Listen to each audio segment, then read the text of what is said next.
ఎవరితో మాట్లాడుతున్నావో తెలిసే మాట్లాడుతున్నావా? నెల్లూరు పెద్దారెడ్డి గారి మేనల్లుడు. పెద్దారెడ్డి వాడెవడు? వాడెవడా? ఏంటది? నెల్లూరు పెద్దారెడ్డి ఎవరో తెలీదా మీకు? ఆ? నెల్లూరు పెద్దారెడ్డి ఎవరో తెలియకుండానే డిపార్ట్మెంట్ లో జాబ్ చేస్తున్నారా మీరు? ఈ మాత్రం జనరల్ నాలెడ్జ్ లేకుండా జాబ్స్ ఎలా చేస్తున్నారా మీరు? ఆ? పెద్దారెడ్డి తెలియదండి. వాడెవడో నాకు తెలీదు. పద ముందు స్టేషన్ కి. చైతి చైతి అసలు ఇది పోలీస్ స్టేషన్ ఏమండి? పోలీస్ డిపార్ట్మెంట్ అన్న తర్వాత 420 ఎవడు, జెంటిల్మెన్ ఎవడు, వెధవెవడు, ఆ మాత్రం తెలుసుకోకుండా ఎలా ఉంటారండి? అసలు మీకు జాబ్స్ ఇచ్చిన వెధవడండి.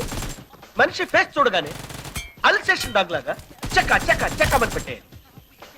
నన్ను నన్ను అరెస్ట్ చేస్తారా మీరు? Okay, it's all right. I hurt, నేను హర్ట్ అయ్యాను. I want to talk to Nellore Peddareddy right now. Yes, I want to talk to Nellore Peddareddy. Yes, I want to talk to Nellore.